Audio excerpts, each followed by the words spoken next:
Welcome to Ahom Institute. Uh, I am US Rajput and founder of OHM Institute. My academic qualification is MSc Maths, MEd, MPhil in Education and LLB. I also qualified CTET. I am guiding for UPSC CSC from last 10 years.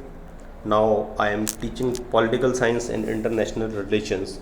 Students, today we will discuss on India's external relation, chapter 4 from politics in India since independence. तो चलिए हम लोग अपना chapter शुरू करते हैं आज, political science class 12। देखते हैं कि उसमें क्या कुछ कहा गया है और क्या करना है हमें। चलिए स्टूडेंट्स, देखते हैं चैप्टर का नाम क्या है। चैप्टर का नाम है भारत के विदेश संबंध। और इससे पहले हम एक पिक्चर के बारे में डिस्कस कर लेते हैं, एक तस्वीर के बारे में डिस्कस कर लेते हैं जो आपके सामने दिखाई दे रही है। मुझे लगता है कि आप इनसे तो बहुत अच्छी तरह वाकिफ़ होंगे। जी हाँ, आपने सही पहचाना, ये हैं आपके देश भारत के पहले प्रधानमंत्री पंडित जवाहरलाल नेहरू जी हैं। और ये डिफरेंट कंट्रीज़ के लोग हैं। और ये कौन कौन हैं, हम थोड़ा सा इसके बारे में और जानते हैं। यस, ये हैं 1960 के अंदर न्यूयॉर्क के अंदर एक गुटनिरपेक्ष, जो तीसरी दुनिया जिसे कहा जाता था उस वक्त, उन देशों की एक जो मीटिंग हुई थी, उस मीटिंग में जो हमारे पंडित जवाहरलाल नेहरू जी थे, उनके साथ घाना के जो आपके तो वहाँ पे क्या हुआ था, एक मीटिंग हुई थी जिसमें हमारे जो पंडित जवाहरलाल नेहरू जी थे उन्होंने शिरकत किया था। और उसके साथ थे एनक्रुमा, मिस्र के नासिर, इंडोनेशिया के सुकर्णो और यूगोस्लाविया के टिटो, जो आपको इस पिक्चर में आपने देखा। इस पिक्चर में आपको दिखाई भी दे रहे थे ये सभी लोग। तो पिक्चर देखते हैं हम दोबारा, कहाँ है पिक्चर, हमारे पास ये है। ये सभी लोग आप वन बाय वन आपने इन सभी के बारे में पढ़ा और देखा। चलिए हम देखते हैं कि इस अध्याय में, इस चैप्टर में हम किन किन चीज़ों के बारे में पढ़ेंगे। विदेश रिलेशन की बात कर रहे हैं, इंटरनेशनल रिलेशन की बात कर रहे हैं, तो हम देखेंगे इस चैप्टर में। अब तक हमने इस किताब में देश में हुए बदलाव और घरेलू चुनौतियों पर अपनी नज़र डाली। इस अध्याय में हम बाहरी चुनौतियों के बारे में पढ़ेंगे। इस मोर्चे पर भी हमने जो है अपने देश के नेताओं की नई राह अपनाई। एंड इसमें जैसा आपने इससे पहले पढ़ा था कि जो देश था, तो हम बाहरी चुनौती के बारे में पढ़ेंगे इस मोर्चे पर। देखिए, इससे पहले जो चैप्टर था उसमें हमने ना अपने देश में, हमारी कंट्री के अंदर क्या हो रहा है, हमने इस विषय में पूरा विस्तार पूर्वक पढ़ा। और अब हम जो पढ़ेंगे, हम पढ़ेंगे कि जो दूसरी कंट्रीज़ हैं, जो अदर कंट्रीज़ हैं भारत के साथ की, वो कंट्रीज़ किस तरह से भारत के साथ डील कर रही हैं, हम उसके बारे में अब इस पर एक नज़र डालेंगे। और इस मोर्चे पर अपने देश के नेताओं ने नई राह अपनाई। और बाहरी चुनौतियों के मामले में गुटनिरपेक्षता की नीति, आपको याद होगा कि भारत ने गुटनिरपेक्षता को अपनाया था। गुटनिरपेक्षता, किसी भी गुट में शामिल ना होना। एक बार मैं आपको रिवाइज करा देता हूँ थोड़ा सा, गुटनिरपेक्षता क्या थी। देखिए, एक वक्त आया जब दुनिया में दो महाशक्तियाँ निकल के आई। पहली महाशक्ति थी अमेरिका, जिसे हम यूएसए के नाम से जानते हैं, और दूसरी महाशक्ति थी यूएसएसआर, जिसे आज रूस जिसका हेड हुआ करता था, और एक देशों का समूह था। इन दो देशों में शीत युद्ध का लंबा दौर चला। और शीत युद्ध के दौर में ये एक दूसरे के साथ युद्ध जैसी स्थिति हमेशा पैदा करती थी। हमेशा एक वर्ल्ड वॉर की कंडीशन पैदा होती थी, बट कभी हो नहीं पाया वर्ल्ड वॉर। वो हमेशा एक शांति व्यवस्था कायम की। ऐसे में क्वेश्चन ये राइज होता है कि सर भारत कहाँ था, कौन से गुट में शामिल था। तो मैं आपको बताऊं, भारत किसी भी गुट में शामिल नहीं था। भारत ने एक तीसरा गुट बनाया जिसे कहा गया गुट निरपेक्ष, किसी भी गुट में शामिल ना होना और किसी को भी प्रेफरेंसेस ना देना। इसे तीसरी दुनिया के नाम से भी जाना जाता था उस टाइम पर। तो गुट निरपेक्ष का सीधा मतलब है किसी भी गुट में शामिल ना होना। ये बात समझ लें, गुट निरपेक्षता वर्ड आपके पास बार बार आएगा ये। और उसके बाद बहरहाल हमारे नेताओं ने पड़ोसी देशों से हुए युद्धों से भी निपटना पड़ा। आपको पता है कि भारत का पड़ोसी देश कौन सा है। अगर हम भारत के पड़ोसी देश की बात करें तो सबसे ज़्यादा चर्चित देश युद्ध करने के मामले में, आप सब जानते हैं शायद, और सही जा रहे हैं आप लोग, यस, पाकिस्तान ही है। पाकिस्तान ने 1962, 1965, 1971 तीन बार भारत से युद्ध लड़ा और हर बार उसे मुँह की खानी पड़ी। वो मानता फिर भी नहीं, आजकल भी अटैक करता रहता है।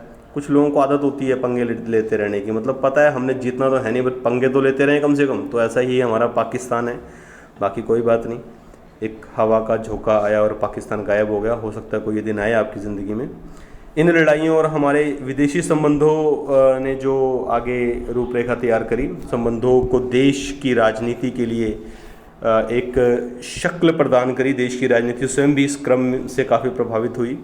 इस चैप्टर में हम लोग क्या पढ़ेंगे? इस चैप्टर में हम लोग पढ़ेंगे अंदरूनी और बाहरी राजनीति के इसी रिश्ते के बारे में पढ़ेंगे। इस अध्याय में चर्चा की जाएगी भारत के विदेश संबंध ने किन किन राष्ट्रीय परिस्थितियों को आकार दिया, international relation of India with other countries. Bharat की विदेश नीति किन सिद्धांतों पर निर्देशित हुई, ये मोस्ट इंपॉर्टेंट रहा। विदेश नीति, फॉरेन पॉलिसी, विदेश नीति का बहुत इंपॉर्टेंट रोल रहता है विदेशों के साथ डील करने में। जैसे आजकल आप देख रहे हैं बहुत सारे देशों ने अपने यहाँ के लिए एरोप्लेन या ये चीज़ें बंद कर दी हैं क्योंकि कोविड का एक पैंडेमिक टाइम चल रहा है इस टाइम पर। तो ऐसे में विदेश नीति का बड़ा इंपॉर्टेंट रोल रहता है कि हम किसी भी देश के साथ किस तरह से डील करेंगे, बिजनेस के मामले में, एजुकेशन के मामले में, या और जो भी हमारे उनके साथ लेन देन है उसमें हम कैसे डील करेंगे। चाइना और पाकिस्तान, जैसा हमने बात भी करी, चाइना और पाकिस्तान दो हमारे सबसे ज़्यादा नज़दीकी पड़ोसी देश, सबसे लंबी बाउंड्री जो है चाइना टच करता है इंडिया के साथ। उनके साथ हमारे रिश्ते कैसे रहे आपको पता ही है, बहुत अच्छे तो नहीं है। चाइना पीछे भी जो आपका गलवान घाटी था वहाँ पर एक युद्ध की स्थिति पैदा हुई थी और वहाँ पर भी एक भारतीय सैनिकों और चाइनीज़ के बीच में एक युद्ध हुआ भी था। हालांकि और पाकिस्तान का भी चलता ही रहता है, आपको तो बहुत अच्छा संबंध नहीं है, लेकिन हम शुरू से पढ़ेंगे, हम जानेंगे कि शुरुआत कहाँ से हुई थी इसकी, किस तरह से इन दोनों देशों के बीच में ये विवाद पैदा हुआ। क्या चाइना शुरू से ही इंडिया के विपक्ष में था? क्या पाकिस्तान बनने के साथ से इंडिया से फाइट कर रहा है? तो इस तरह की चीज़ें हम इसमें जानेंगे। भारत की परमाणु नीति का उद्भव किन स्थितियों में हुआ और भारत ने परमाणु नीति का मतलब है एटॉमिक बम इंडिया ने किस स्थितियों में बनाए और कैसे बनाए। और इसके लिए मैं एक मूवी एडवांस में आपको रिकमेंड कर रहा हूँ, पोखरण द परमाणु, बहुत अच्छी मूवी है। APJ अब्दुल कलाम जिन्हें मिसाइल मैन के नाम से जाना जाता है, अटल बिहारी वाजपेयी जी की प्रधानमंत्री लीडरशिप में उन्होंने देश को पहला परमाणु हथियार दिया था। तो इस चैप्टर में हम ये भी समझेंगे कि परमाणु हथियार जो है वो किस तरह से इंडिया ने अपने आप को किस तरह से एस्टेब्लिश किया, किसके मामले में, न्यूक्लियर बॉम्ब्स के मामले में, या न्यूक्लियर बम किस तरह से इंडिया में आए। तो हम शुरू करते हैं और हमारे चैप्टर का नाम है भारत के विदेश संबंध, चैप्टर नंबर 4, क्लास 12th। तो हम ये शुरू करते हैं कि इंटरनेशनल कंटेक्स्ट जो था उसमें इंडिया किस तरह से अपने आप को एस्टेब्लिश कर रहा था और किस तरह से इंडिया ने इसके ऊपर जो है ओवरकम भी किया। चलिए माय डियर फ्रेंड्स आगे चलते हैं। भारत बड़ी विकट और चुनौतीपूर्ण अंतर्राष्ट्रीय परिस्थितियों में आज़ाद हुआ। आप जानते हैं कि भारत किस तरह से आज़ाद हुआ। 1857 में पहला प्रयास भारत ने किया था और उसके बाद 1947 में जाकर के भारत ने अपने आप को आज़ाद कराया। दुनिया महायुद्ध की तबाही से अभी बाहर निकली ही थी और उसके सामने पुनर्निर्माण के सवाल जो है वो प्रमुख थे। एक अंतर्राष्ट्रीय संस्था बनाने के प्रयास हो रहे थे और उपनिवेशवाद की समाप्ति के फलस्वरूप दुनिया के नक्शे पर नए देश नामदार हो रहे थे। अगर हम यहाँ तक की इस बात को समझें कि क्या कहने का प्रयास कर रहा है, तो इसने ये कहा कि जो देश है, भारत है, वो बड़ी विकट परिस्थितियों से आज़ाद हुआ और उसके बाद पुनर्निर्माण, नए सिरे से रिफॉर्मिंग करना, किस तरह से देश चलाया जाएगा, ये सब चीज़ें बहुत मतलब एक मुश्किल चुनौती पैदा कर रही थी। और एक इंटरनेशनल ऑर्गेनाइजेशन बनाने की बात चल रही थी और बहुत सारे देश, अगर हम यहाँ एक वर्ड स्पेशली पढ़ें उपनिवेशवाद, तो इसको समझें। इसका मतलब होता है कि वो देश जो गुलाम थे और औपनिवेशिक वो होते हैं जिन देशों ने गुलाम बनाया था। तो यानी उपनिवेशवाद के बारे में आप समझें कि वो देश जो गुलाम रहे हैं। जैसे भारत ब्रिटेन का गुलाम रहा है, अंग्रेजी शासक का गुलाम रहा है, तो भारत को हम उपनिवेशवाद कहेंगे। और औपनिवेशिक था उसका जो वो ब्रिटेन था, ब्रिटिशर्स थे। तो उसकी समाप्ति हो रही थी और उसके बाद दुनिया के नक्शे पर नए नए देश निकल कर आ रहे थे। नए देशों के जो इस तरह के सामने लोकतंत्र कायम करने को और अपनी जनता की भलाई के लिए दोहरी चुनौती थी। और ऐसे में क्या हुआ, जब नए देश बने तो वहाँ एक सामने सबसे बड़ी बात आई कि लोकतंत्र, डेमोक्रेसी किस तरह से वहाँ पर एस्टेब्लिश की जाए, कायम की जाए। और उससे भी इम्पॉर्टेंट था कि उसके साथ जनता की जो भलाई है वो कैसे की जाए। डबल चैलेंजेस के सामने आ गए, दोहरी चुनौती इसके सामने आ गया। तो इन्होंने उस दोहरी चुनौती का जो सामना है वो किस तरह से किया। स्वतंत्रता के तुरंत बाद भारत ने जो विदेश नीति अपनाई उसमें हम इन सारे सरोकारों की झलक पाते हैं। और ऐसे में विदेशों के साथ जो अदर कंट्रीज़ थी उनके साथ आप किस तरह के रिलेशन बनाएंगे वो आपको वहाँ देखना था। वैश्विक स्तर के इन सरोकारों के अलावा भारत की कुछ अपनी चिंताएं भी थीं, और वो चिंताएं क्या थी भारत की? वो चिंताएं भारत की थी, आगे चलते हैं हम लोग थोड़ा सा।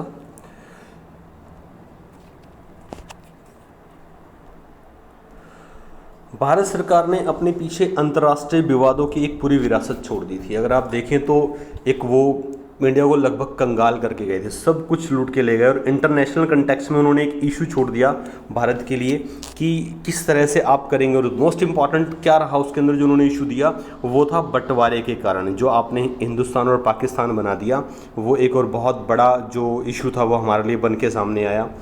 और उसमें गरीबी मिटाने का काम जो है सामने मुंह बाए खड़ा था। आपने क्या किया? आपने दो काम कर दिया। आपने एक काम तो कर दिया भारत को बांटने का, दो पार्ट बना दिए।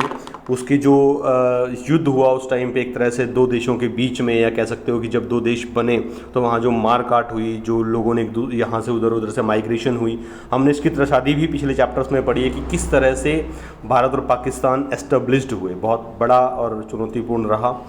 उसके बाद जो गरीबी थी और गरीबी मिटाने का जो काम था वो सबसे पहले सामने खड़ा था। मैंने आपको बताया कि जब अंग्रेज़ इस देश से गए तो वो इस देश में बिल्कुल कंगाल करके छोड़ के गए थे। कुल जमा इन्हीं संदर्भों के बीच भारत ने एक स्वतंत्र राष्ट्र राज्य के रूप में अंतर्राष्ट्रीय मामलों में भी भागीदारी शुरू कर ली। एक राष्ट्र के रूप में भारत का जो जन्म है वो विश्व युद्ध की पृष्ठभूमि में हुआ। ऐसे में जो भारत ने अपनी विदेश नीति, जो इंटरनेशनल फॉरेन पॉलिसी थी, उसकी अन्य सभी देशों की संप्रभुता का सम्मान करने और शांति कायम करने के अपनी जो सुरक्षा सुनिश्चित करने का लक्ष्य सामने रखा। इस लक्ष्य की प्रतिध्वनि संविधान के नीति निर्देशक सिद्धांतों में सुनाई देती है। तो हमें यहाँ पर एक नीति निर्देशक सिद्धांत और एक आपका जो संविधान, इसके बारे में थोड़ा बहुत मैं आपको बता देता हूँ अभी कि ये क्या था। संविधान आपको पता है इंडियन कॉन्स्टिट्यूशन है, और इंडियन कॉन्स्टिट्यूशन की +1 में पूरी बुक है एक। अगर आपको इंडियन कॉन्स्टिट्यूशन का डिटेल जानना है, कैसे बना, कहाँ से इसके लॉज लिए गए, किसने इसको बनाया, डॉक्टर भीमराव अंबेडकर की टीम ने मिलकर के कॉन्स्टिट्यूशन की जो बनाया था, तो आपको वो पूरा जो बुक है वो करना होगा, और उसकी वीडियो भी आपको जल्दी अवेलेबल हो जाएंगी, तो आप वहाँ से देख पाएंगे। नीति निर्देशक तत्व क्या थे? डायरेक्टिव प्रिंसिपल्स थे कुछ, जिसके बिहाफ पर कॉन्स्टिट्यूशन चलाया गया था। कॉन्स्टिट्यूशन स्टार्टअप दिया था, आपको पता है कि भारत का संविधान है वो 1950 में अप्लाई हुआ था, 1950 में अप्लाई हुआ था, और 1947 से लेकर के 1950 तक जो कॉन्स्टिट्यूशन चला वो डायरेक्टिव प्रिंसिपल के बिहाफ पर चला। तो हम आगे और चलते हैं, देखते हैं कि क्या हुआ। जिस तरह किसी व्यक्ति या परिवार के जो व्यवहारों को अंदरूनी और बाहरी कारक निर्देशित करते हैं, उसी तरह एक देश की विदेश नीति पर भी घरेलू और अंतर्राष्ट्रीय वातावरण का जो आपका एक इफ़ेक्ट है वो रहता है, एक प्रभाव जो असर है वो दिखाई देता है। इस तरह से अगर आप बात करें,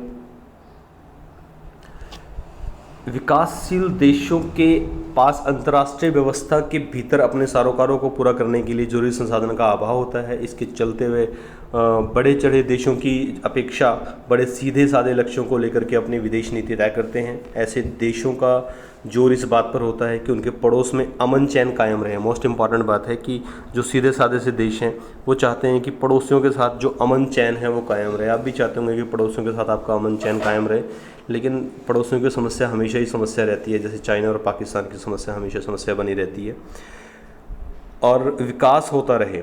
इसके अतिरिक्त विकासशील देश जो हैं, अब यहाँ एक चीज़ समझें कि जो आपका विकासशील का क्या मतलब है। दो तरह की कंट्रीज़ होती हैं, एक होता है विकासशील देश, एक होता है विकसित देश। और जो आपका विकासशील देश होता है दैट इज़ डेवलपिंग कंट्री, जो पूरी तरह से डेवलप नहीं हुई हैं, अभी डेवलपिंग की तरफ जा रही हैं।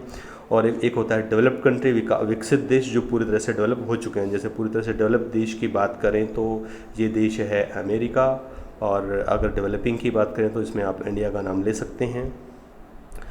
विकासशील देश आर्थिक और सुरक्षा की दृष्टि से ज़्यादा ताकतवर देशों पर निर्भर होता है। जो विकासशील देश है वो ये देखता है कि जो हमारे पास आर्थिक और सुरक्षा की दृष्टि अगर देखें तो वो क्या किस पर डिपेंड करेगा, ज़्यादा ताकतवर देशों पर निर्भर करेगा। इस निर्भरता को भी उसकी विदेश नीति पर जब तक असर पड़ता रहता है। दूसरे विश्व युद्ध के तुरंत बाद, दूसरा विश्व युद्ध वर्ड आया है यहाँ, तो हम ये ज़रूर बात करेंगे कि दूसरा विश्व युद्ध कब से कब तक हुआ। दूसरा विश्व युद्ध हुआ था 1939 से लेकर के 1945 के बीच में ये युद्ध चला था। और इस युद्ध की खास बात थी कि इसमें पहली बार परमाणु हथियारों का उपयोग किया गया था, न्यूक्लियर बॉम्ब यूज़ किए गए थे, जिसे अमेरिका ने जापान पर यूज़ किया था। आपने पढ़ा भी होगा कि जापान के 2 शहर हिरोशिमा और नागासाकी पर जो परमाणु बम थे, न्यूक्लियर बॉम्ब थे, वो गिराए गए थे, जिसके बाद से जो द्वितीय विश्व युद्ध था वो थम गया था। और द्वितीय विश्व युद्ध की हमने बात की यहाँ पे। द्वितीय विश्व युद्ध के तुरंत बाद के दौर में अनेक विकासशील देशों ने ताकतवर देशों की मर्जी को ध्यान में रख करके अपनी विदेशी नीति अपनाई, क्योंकि इन देशों से इन्हें अनुदान अथवा कर्ज मिल रहा था। मोस्ट इम्पॉर्टेंट चीज़ थी यहाँ पे कि जो विकासशील देश है, जो पूरी तरह से डेवलप नहीं हुए थे, उनको पैसों की ज़रूरत थी, कर्ज की ज़रूरत थी, तो वो उनको जो विकसित देश हैं वो देते थे। तो ऐसे में जिसने आपको कर्ज दिया है, डेफिनेटली आप उसके लिए रिलायबल तो रहोगे, उसके लिए आपका सहानुभूतिपूर्ण व्यवहार रहेगा। तो जो उनकी विदेश नीति बनती है उसमें भी इस बात का ध्यान रखा जाता था कि ये देश हमारा मैत्रिक देश है और इसमें हमें किस तरह से इनके साथ अपनी विदेश नीति जो है या विदेशी रिलेशन है वो एस्टेब्लिश्ड करने होंगे।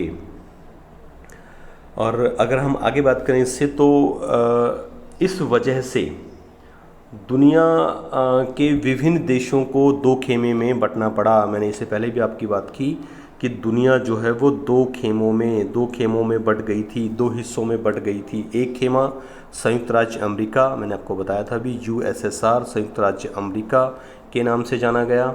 और अगर हम दूसरे खेमे की बात करें तो जो दूसरा खेमा था वो था यूएसए, संयुक्त राज्य अमेरिका। सॉरी, यहाँ पर संयुक्त राज्य अमेरिका था पहले, ये यूएसएसआर जो था सोवियत संघ के नाम से आएगा आपके पास अगले स्टेप पर। तो यहाँ पर हम बात करते हैं यूएसएसआर, तो सॉरी थोड़ा सा मिस्टेक हुआ। यहाँ पर जो पहला था वो संयुक्त राज्य अमेरिका था, यूएसए, और दूसरा जो था वो सोवियत संघ था। आप देखिए सोवियत संघ, यहाँ दूसरा खेमा था। तो यहाँ पर 2 खेमे बने आपके। एक खेमा बना आपका जिसे हम पहली दुनिया भी कहते थे, यूएसए अमेरिका के साथ जो देश थे उनका, और दूसरा जो बना वो खेमा था सोवियत संघ का, जिसमें रूस जो था उसका प्रधान था। आपने इसके बारे में समकालीन विश्व, जो इससे पहली बुक थी उसके बारे उसमें पढ़ा होगा। आपने इस किताब में गुटनिरपेक्ष आंदोलन के बारे में भी पढ़ा होगा। गुटनिरपेक्षता मैंने आपको बताया भी था कि गुटनिरपेक्ष क्या था। दोबारा एक बार इस चीज़ को मैं बहुत कम शब्दों में रिमाइंड कर देता हूँ आपके लिए कि ये क्या था। ये था जब आपका प्रथम विश्व युद्ध हुआ, अमेरिका सबसे बड़ी ताकत बन के निकला, तो उसने पहली दुनिया बनाई। और उसके बाद सोवियत संघ के साथ यूएसएसआर के नाम से एक बड़ा ऑर्गेनाइजेशन बना जिसे दूसरी दुनिया कहा गया। और गुटनिरपेक्षता के नाम से जो है, गुटनिरपेक्षता जो आप यहाँ पढ़ भी रहे हैं, आप ये वर्ड यहाँ देख पाएंगे। तो इसके साथ जो था वो तीसरी दुनिया बनी जिसने किसी गुट को अपनाया नहीं, और भारत इसी गुट का मेंबर था। और जब भारत आज़ाद हुआ और उसके साथ ही भारत जब अपने डेवलपिंग कर रहा था, जब अपने विदेश नीति बना रहा था, तो उसी दौरान क्या हुआ, शीत युद्ध शुरू हो गया। शीत युद्ध किस किस के बीच में हुआ? शीत युद्ध के बारे में समझे, कोल्ड वार आपने सुना होगा, मैंने बताया भी है थोड़ा इसके बारे में। कोल्ड वार अमेरिका और जो यूएसएसआर का संघ बना था, सोवियत संघ, उनके बीच में चल रहा था। वो दोनों देश जो हैं, दोनों गुट जो हैं, अपनी अपनी सेनाओं को नई नई ताकत दे रहे थे, सेनाओं की शक्तियाँ बढ़ा रहे थे, जो हथियार थे वो बढ़ा रहे थे, और एक युद्ध जैसी स्थिति हमेशा बनी रहती थी। पर युद्ध कभी हुआ नहीं और ये बहुत अच्छी बात रही। लेकिन शीत युद्ध का एक माहौल जो है वो हमेशा बना रहा, और इस शीत युद्ध के माहौल में भारत अपनी जो विदेश नीति तैयार कर रहा था। और ऐसे में दुनिया जो है बहुत तेज़ी के साथ 2 खेमों में बढ़ती जा रही। चलिए आगे देखते हैं इस बात को कि 1950 से 1960 का दौर आया जब देश 2 खेमे में बढ़ रहा था। तो एक बड़ा क्वेश्चन निकल के आया कि सर भारत कौन से खेमे में गया? तो भारत किसी भी खेमे में नहीं गया और उसने तीसरी दुनिया बनाई, तीसरी जो गुट निरपेक्षता की दुनिया थी उसको अपनाया। और दूसरा बड़ा क्वेश्चन निकल के आया कि सर क्या जो भारत ने अपनी विदेश नीति बनाई उसमें शांतिपूर्ण ढंग से वो लागू कर पाया, क्या अंतर्राष्ट्रीय झगड़ों से वो अपने आप को बचा पाया। तो ठीक है, इन क्वेश्चनों का आंसर हम इसी चैप्टर में आगे लेंगे कि क्या ये सब कार्य करने में वो सफल रहा। चलिए आगे चलते हैं। चलिए बेटा उसका आंसर लेते हैं।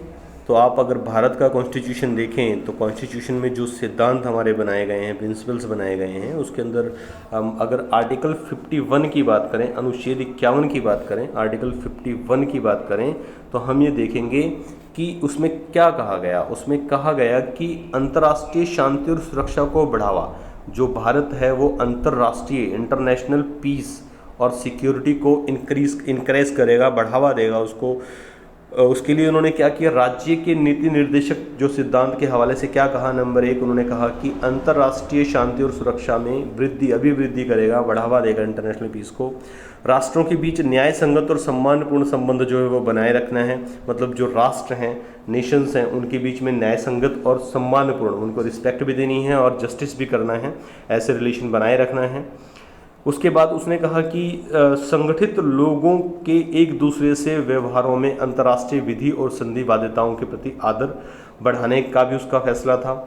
अंतर्राष्ट्रीय विवादों को मध्यस्थता, ये समझे बहुत इंपॉर्टेंट बात रही कि जो इंटरनेशनल इश्यूज क्रिएट होंगे उनको वो मध्यस्थता के द्वारा निपटाने की कोशिश करेगा, उनको प्रोत्साहन करेगा और उसका प्रयास करेगा। मतलब अगर कोई इंटरनेशनल डिस्ट्रीब्यूट या इशू पैदा भी हो जाए तो उसमें युद्ध जैसी स्थिति नहीं पैदा करनी, कोशिश करनी है कि मीडिएटर बन करके उसको युद्ध को जो है या जो उनका विवाद है उसको निपटाने की कोशिश की जाए। इस तरह का जो भारत का कॉन्स्टिट्यूशन है उसके अनुच्छेद 51 के अंदर कहा गया है। तो इससे अब साफ साफ ये बात क्लियर होती है कि भारत जो है वो हर तरह से विदेशों के साथ और अपनी विदेशी नीति के माध्यम से सहयोग की भावना, सम्मान की भावना, आदर की भावना और न्यायपूर्ण होने की भावना के साथ काम कर रहा था। वो विवाद नहीं चाहता था और विवाद को निपटाने की दिशा में काम कर रहा था। तो इस तरह से हम कह सकते हैं कि भारत जो है वो एक जो विश्व के लिए एक बहुत अच्छी कंट्री के रूप में उभरने की कोशिश कर रहा था और उभर कर आया भी। बड़ी अच्छी बात कह दी इन्होंने इस चैप्टर में आते ही। चौथे अध्याय में एक बार फिर पंडित जवाहरलाल नेहरू, मतलब कहते नेहरू जी ना हो गए सुपरमैन हो गए। कहते कोई सुपरमैन थे क्या, उनकी भूमिका महिमा मंडित कर दी गई है। मतलब पंडित जवाहरलाल नेहरू को सुपरमैन बना के भेजा, ऐसा मैं नहीं कह रहा हूँ, ऐसा ये कार्टून कह रहा है जो इस बुक में दिया गया है। और ऐसे ऐसे जोक्स आपको बहुत सारे मिलेंगे एनसीईआरटी की बुक में। तो चलते हैं आगे, हम लोग पढ़ते हैं कि ऐसा क्यों कहा गया कि जो पंडित जवाहरलाल नेहरू जी थे उनका दोबारा जिक्र क्यों आया यहाँ पे। तो हम देखते हैं गुट निरपेक्षता की नीति क्या थी, गुट निरपेक्ष असल में था क्या और कैसे उसने काम किया। भारतीय राष्ट्रीय आंदोलनों ने अपने आप में कोई स्वतंत्र घटना नहीं थी। पूरी दुनिया में उपनिवेशवाद, साम्राज्यवाद के विरुद्ध संघर्ष चल रहा था और भारतीय राष्ट्रीय आंदोलन भी इसी विश्वव्यापी संघर्ष का एक हिस्सा थे। इस आंदोलन का असर एशिया, अफ्रीका के कई मुक्ति आंदोलनों पर हुआ। आज़ादी मिलने के से पहले भी भारत के जो राष्ट्रवादी नेता दुनिया के अन्य उपनिवेशों से मुक्ति संग्राम चला रहे नेताओं के संपर्क में थे। ये सभी नेता आखिर उपनिवेशवाद और साम्राज्यवाद के विरुद्ध एक साझी लड़ाई लड़ रहे थे। नेताजी सुभाष चंद्र बोस दूसरे विश्व युद्ध के दौरान इंडियन नेशनल आर्मी, इसके बारे में आपने सुना होगा, इंडियन नेशनल आर्मी उन्होंने अपनी एक आर्मी बनाई थी सुभाष चंद्र बोस जी ने, का गठन किया। साफ साफ जाहिर था कि स्वतंत्रता आंदोलन के दौरान भारत के संबंध विदेशों में रह रहे भारतीयों से बन चुके थे। तो ये एक बड़ा क्लियर मैसेज दे रहा था कि जो इंडियंस थे जो विदेशों में रह रहे थे उनसे ऑलरेडी एक अच्छा रिलेशन एस्टेब्लिश्ड हो चुका था। और इसी के बिहाफ पर जो हमारे सुभाष चंद्र बोस जी थे उन्होंने एक इंडियन नेशनल आर्मी भी बनाई थी। और इस तरह से किसी राष्ट्र की, आगे हम देखते हैं कि किसी राष्ट्र की विदेश नीति से उसके अंदरूनी और बाहरी सरोकारों की झलक मिलती है। भारत का स्वतंत्र आंदोलन जिन उदात्त विचारों से प्रेरित था उनका असर भारत की विदेश नीति पर भी पड़ा। बहरहाल भारत को जिस वक्त आज़ादी हासिल हुई उस समय शीत युद्ध का दौर शुरू हो चुका था। आप समकालीन विश्व की किताब के पहले अध्याय में पढ़ चुके हैं कि शीत युद्ध के दौर में दुनिया दो खेमों में बढ़ चुकी थी। हम बार बार ये बात कर रहे हैं, आप ज़रूर नोट करें कि जब भारत आज़ाद हुआ उस टाइम पर दुनिया दो खेमों में बढ़ चुकी थी। पहले खेमे का नाम था यूएसए, दूसरे खेमे का नाम था यूएसएसआर, और तीसरा जो चला वो चला गुटनिरपेक्ष। एक खेमे का अगुवा जो था संयुक्त राज्य अमेरिका था, और दूसरे का अगर आप बात करें तो सोवियत संघ। दोनों खेमों के बीच विश्व स्तर पर आर्थिक, राजनीतिक और सैन्य टकराव जारी था। ये मेन बात थी कि वो इकोनॉमिकली, पॉलिटिकली और जो आपकी सैन्य शक्तियाँ थीं उनके माध्यम से भी उनके ऊपर अटैकिंग वो चल रही थी उनकी एक तरह से, बट वो खुल के सामने नहीं आ रही थी। इसी दौर में संयुक्त राष्ट्र संघ भी अस्तित्व में आया। परमाणु हथियारों का निर्माण शुरू हुआ। चीन में कम्युनिस्ट शासन की स्थापना हुई, आज तक चल रही है वही कम्युनिस्ट सरकार वहाँ पे। औपनिवेशीकरण की प्रक्रिया भी इसी दौर से में प्रारंभ हुई। औपनिवेशीकरण की जो प्रक्रिया थी वो भी इसी दौर पे स्टार्ट हुई थी। भारत के नेताओं को अपने राष्ट्रीय हित इसी संदर्भ के दायरे में रह करके साधने थे, और जो भारत के नेता आज़ाद देश में बने थे उनको जो अपना राष्ट्रीय हित था वो भी इसी सब दायरों में रह के करना था। देखिए कितना टफ चैलेंज था। दुनिया दो खेमे में बटी हुई है, परमाणु शक्तियां बनाए जा रहे हैं, व्यापार करने नहीं दे रहे हैं, तो एक टफ चैलेंज लेकर के हमारे जो नेता थे उन लोगों ने अपने हितों को साधा और आगे लेकर आए। अब जैसा कि मैं बात कर रहा था कि एक कार्टून में दिखाया गया है कि नेहरू जी सुपरमैन, तो अभी हम नेहरू की भूमिका पढ़ेंगे तो हमें पता लगेगा कि नेहरू जी सुपरमैन किस तरह थे इस देश के लिए। आप सभी जानते हैं कि भारत के पहले प्रधानमंत्री थे हमारे पंडित जवाहरलाल नेहरू जी।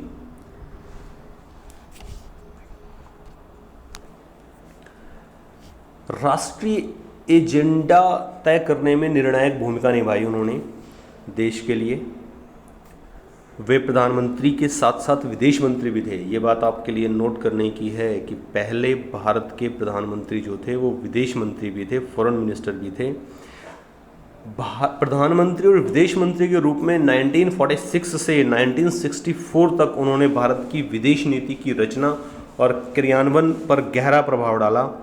नेहरू की विदेश नीति के तीन बड़े उद्देश्य थे। नेहरू जी ने जो विदेश नीति बनाई, तीन बड़े उद्देश्य: कठिन संघर्ष से प्राप्त हुआ संप्रभुत्व, जो हमने अपनी आज़ादी, संप्रभुता बचाई है, बहुत कड़े स्ट्रगल के बाद आज़ादी पाई है, उसको बचाए रखना। क्षेत्रीय अखंडता को बनाए रखना। क्षेत्रीय अखंडता मतलब आपको पता है कि भारत बहुत बड़ा देश है, हाईली पॉपुलेटेड है, और आज के डेट में बात करें तो 28 स्टेट्स भी हैं यहाँ पे। तो ऐसे में सबको एक सूत्र में बांधे रखना, एक साथ जोड़े रखना, ये भी उनका उद्देश्य था। और तीसरा उद्देश्य था कि जब आपने अपने देश को आज़ाद करा लिया और उसको दूसरे देश का गुलाम होने से हमेशा बचा के रखेंगे, अपने क्षेत्र में अखंडता बनाए रखेंगे, यूनिवर्सिटी इन डाइवर्सिटी में जो अपनी यूनिटी है वो आप दिखाएंगे, और तेज़ रफ्तार से आर्थिक विकास करेंगे। जो आपका सबसे इम्पॉर्टेंट चीज़ ये थी कि आप किस तरह से बहुत तेज़ गति से इकोनॉमिकल डेवलपमेंट करेंगे, क्योंकि जब देश आज़ाद हुआ तो गरीब हो चुका था, उसके पास व्यापार, संसाधन, पैसा कुछ भी नहीं था, लगभग सब कुछ वो जो ब्रिटिश थे वो जा चुके थे।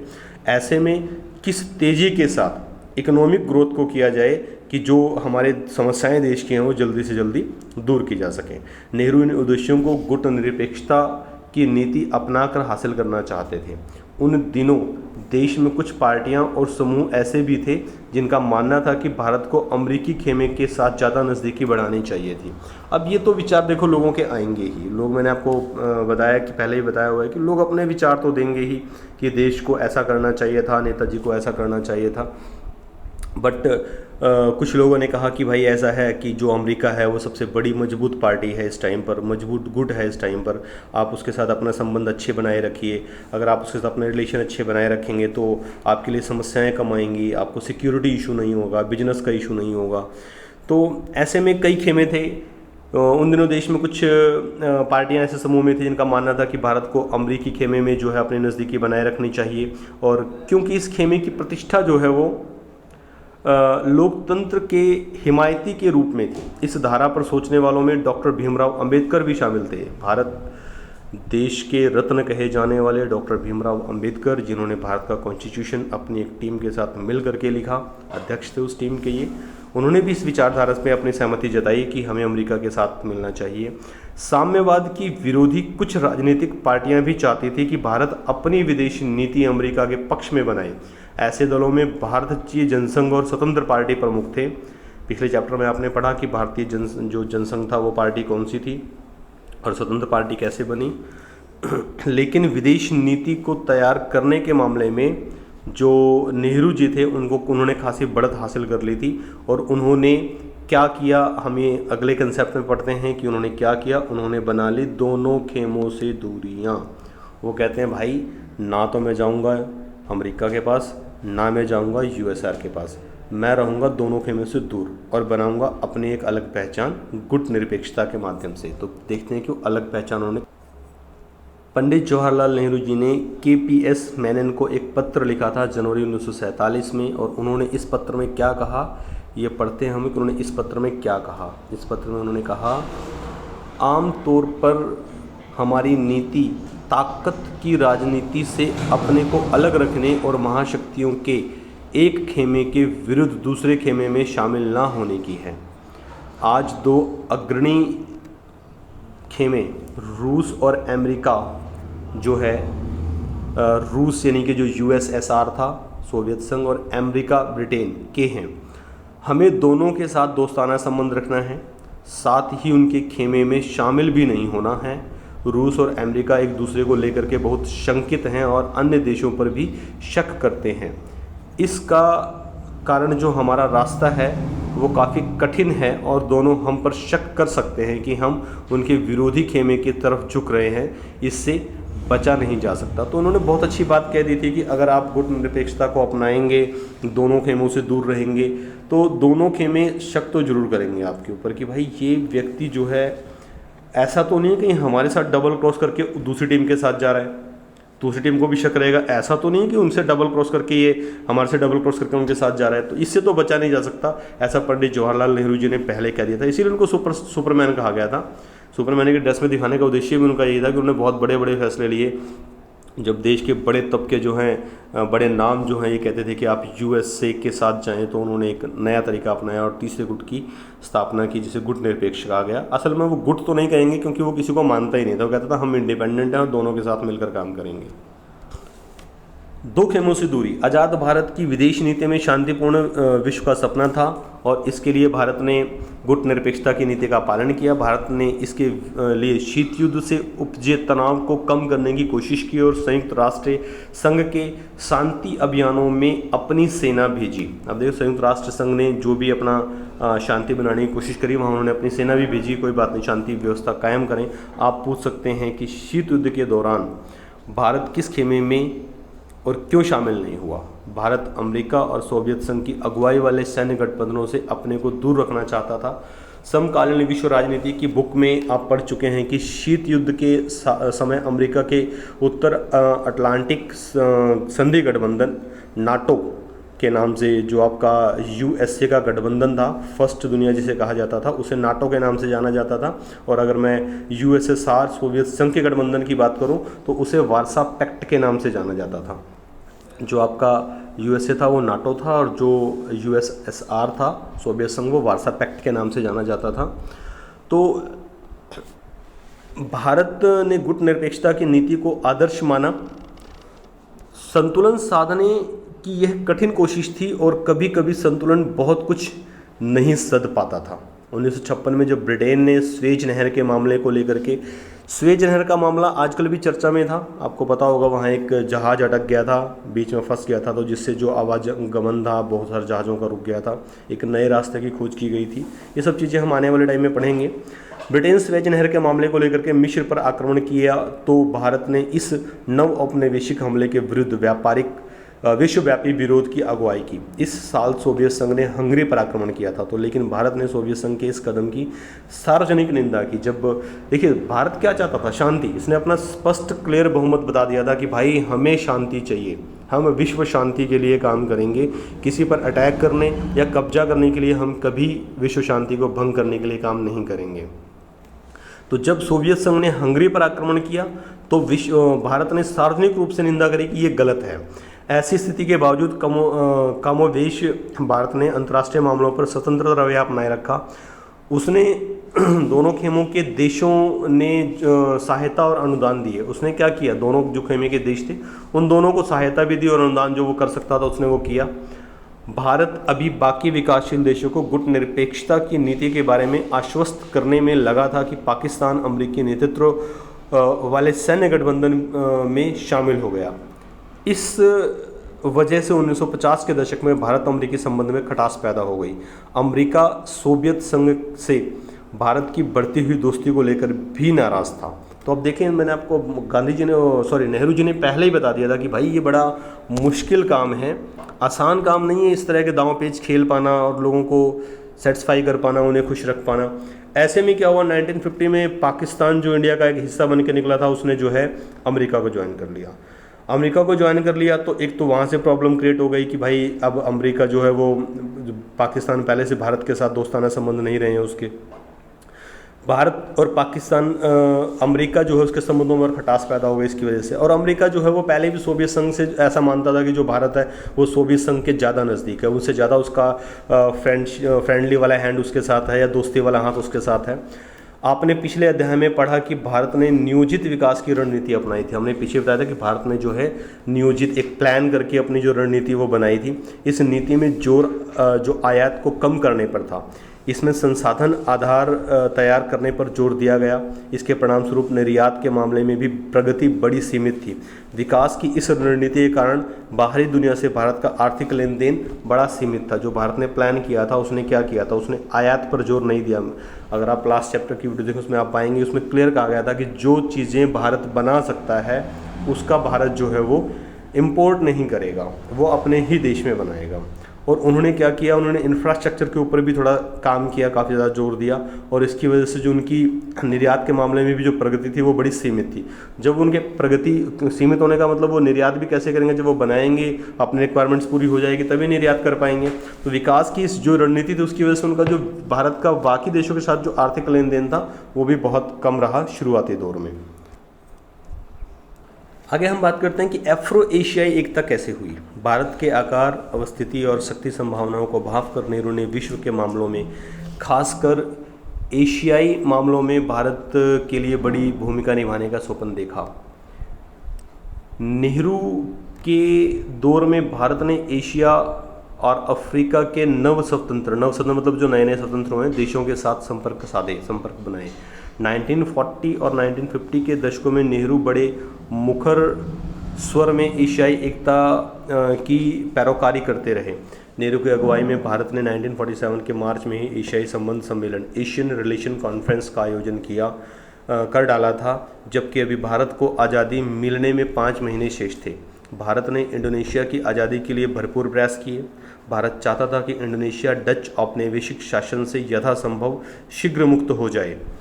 इसके लिए भारत ने 1949 में इंडोनेशिया के स्वतंत्र संग्राम में के समर्थन में एक अंतर्राष्ट्रीय सम्मेलन भी किया।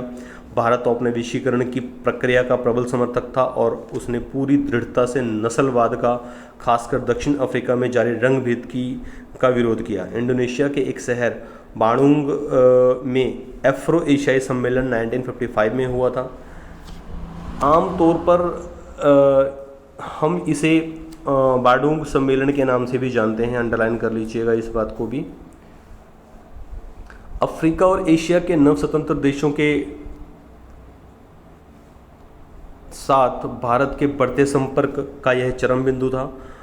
बांडुंग सम्मेलन में ही गुट निरपेक्ष आंदोलन की नींव पड़ी थी। ये पॉइंट आपको स्पेशली समझने का है कि जो बांडुंग सम्मेलन हुआ था, कॉन्फ्रेंस हुई थी, उस कॉन्फ्रेंस जो कि 1955 में हुई थी में ही जो गुट निरपेक्ष आंदोलन था इसकी नींव पड़ी थी।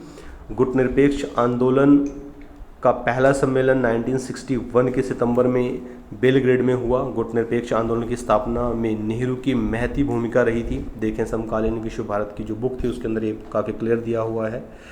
तो अभी आज के लिए हम लोग इतना ही करेंगे और अब इसके लिए आप नेक्स्ट वीडियो देखेंगे चीन के साथ शांति संघर्ष और वार्ता भारत ने कैसे करी, किस तरह से चाइना से रिलेशन रहे या अदर कंट्रीज जो थी उनसे भारत के रिलेशन कैसे रहे।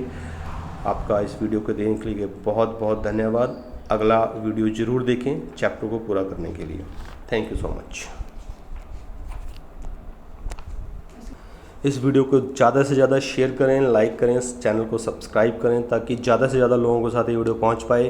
दोस्तों मैं आपको बता दूं कि यूपीएससी की प्रिपरेशन के लिए हिंदी में मटेरियल बहुत कम मिलता है। ऐसे में एक नई शुरुआत करने की कोशिश ओहम इंस्टीट्यूट के द्वारा की गई है, तो आप लोगों को ज़्यादा से ज़्यादा इस वीडियो को पहुँचाएँ ताकि उन लोगों को हिंदी में मटेरियल उपलब्ध हो सके और हम और अच्छे से अच्छी वीडियो आपके लिए बना सकें। Thank you.